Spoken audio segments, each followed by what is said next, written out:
Bună ziua și bine ați venit la Gânduri din Biblie. Sunt Adam Zander și servesc ca misionar în România de peste 10 ani. Vă aștept în fiecare săptămână să ne uităm la gânduri simple din Biblie, care să ne ajute în umblarea noastră zilnică cu Hristos și în relația cu ceilalți oameni. Bună ziua din nou! Sper că sunteți bine și că vă bucurați de puțin timp liber de sărbători, pe care îl petreci alături de familie și prieteni. Eu îmi petrec sărbătorile citind, jucându-mă cu fiica mea și, bineînțeles, bucurându-mă de mâncare bună. În această săptămână vreau să ne uităm la de ce a venit Iisus Hristos în trup de om. El a fost mai mult decât doar un om sau profet. El a fost Fiul lui Dumnezeu, Dumnezeu în carne. El, de asemenea, este salvatorul întregii omeniri. Iisus Hristos a existat din totdeauna. Cu toate astea, aproximativ acum 2000 de ani, Dumnezeu a venit în trup de om. De ce a făcut acest lucru Iisus Hristos, Dumnezeu în carne? De ce a venit El? Puteți citi întreaga istorisire a nașterii lui Hristos în cartea Luca, capitolul 2. De ce a venit Iisus? Iisus Hristos a venit pentru mai multe motive. În primul rând, Iisus a venit să caute și să salveze oamenii pierduți. Iisus nu a venit să schimbe sistemul politic sau să salveze lumea de la sărăcie, boală, probleme economice sau războaie. Nu, El a venit să salveze pe oameni de păcatul lor. Oamenii au nevoie de un salvator, de speranță și pace în inimile lor. Biblia spune în 1 Timotei, capitolul 1, versetul 15, acesta este un cuvânt de încredere și demn de toată acceptarea. Hristos Iisus a venit în lume să salveze pe păcătoși, dintre care cel dintâi sunt eu. Luca, capitolul 19, versetul 10, spune, căci Fiul omului a venit să caute și să salveze ce era pierdut. În al doilea rând, Iisus a venit să servească. Înainte de a venit pe pământ în carne, Iisus Hristos a fost Fiul lui Dumnezeu în cer. El a fost venerat, a avut putere și autoritate în cer. Când a venit pe pământ, El s-a umilit și de bunăvoie a ascultat de Tatăl și de părinții lui pământești. El a venit să servească, nu ca să fie servit. Biblia spune în Matei, capitolul 20, de la versetul 25 până la 28. Dar Iisus i-a chemat și a spus, știți că domnitorii neamurilor exercită domnie asupra lor și cei mari exercită autoritate asupra lor. Dar între voi nu va fi așa, ci oricine voiește să devină mare între voi să vă fie servitor și oricine voiește să devină primul între voi să vă fie rob. Chiar așa cum Fiul omului nu a venit ca să fie servit, ci ca să servească și ca să își dea viață răscumpărare pentru mulți. În al treilea rând, Iisus a venit ca să destrugă faptele diavolului. De la căderea omului în păcat, diavolul a distrus sistemul acestei lumi.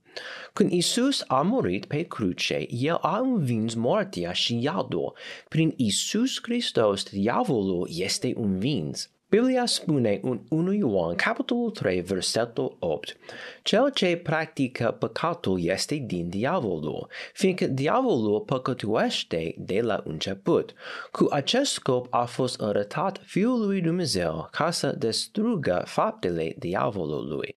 Biblia spune în Evrei, capitolul 2, de la versetul 14 până la 15, fiindcă după cum copiii sunt părtași cărnii și sângelui, în același fel și el s-a împărtășit din aceleași, pentru că prin moarte să nimicească pe cel ce avea puterea morții, care este diavolul, și să elibereze pe aceia care prin frică morții era toată viața lor supuși robiei.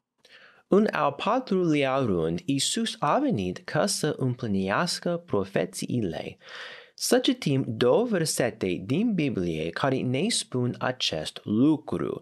Matei, capitolul 1, versetele 22 și 23. Și toată aceasta s-a făcut ca să se împlinească ce fusese rostit de Domnul prin profetul, care a spus, iată, o fecioară va fi însărcinată și va naște un fiu și îi vor pune numele Emanuel, care tradus este Dumnezeu cu noi. Și Matei, capitolul 2, versetul 5 și 6. Și i-a spus în Betleemul Iudei, fiindcă astfel este scris prin profetul, și tu, Betleeme, în țara lui Iuda, nu ești cel mai neînsemnat dintre prinții lui Iuda, fiindcă din tine va ieși un conducător care va conduce poporul meu Israel. În ultimul rând, astăzi, într-o bună zi, Iisus se va întoarce. Prima dată, Iisus a venit ca și bebeluș. A doua oară va veni ca și leu. Într-o bună zi, Iisus va veni să conducă pământul, nu cum a venit prima dată ca un miel, ci ca un leu. Revelația, capitolul 5, versetul 5 spune, și unul dintre bătrâni mi-a spus, nu plânge, iată, leu din tribul lui Iuda, rădăcina lui David, a învins pentru a deschide cartea și a desface cele 7 sigile ale ei. În această săptămână, lumea sărbătorește nașterea lui Hristos. Astăzi am văzut că Iisus Hristos a fost Dumnezeu în carne. Datorită acestui lucru, El a existat dintotdeauna. El doar a venit în trup de om acum 2000 de ani. El a venit pentru că oamenii aveau nevoie de un salvator, cineva care să plătească pentru păcatele lor. Cu toții suntem păcătoși și avem nevoie de un salvator.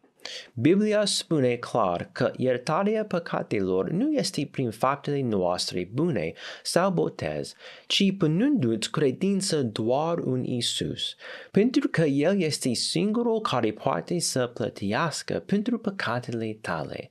Biblia spune în Efeseni, capitolul 2, versetele 8 și 9, fiindcă prin har sunteți salvați, prin credință, și aceasta nu din voi înșiva, ci este darul lui Dumnezeu, nu prin fapte, ca să nu se fălească nimeni.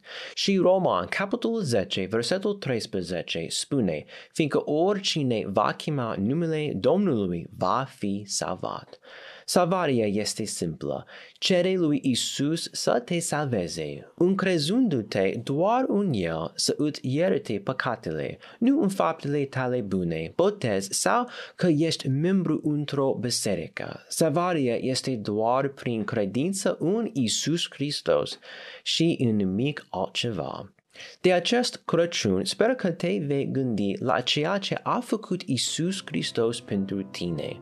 Cere lui Iisus să te salveze și acceptă darul salvării pe care ți-l oferă azi. Vă mulțumesc că m-ați ascultat și sper să aveți un Crăciun minunat.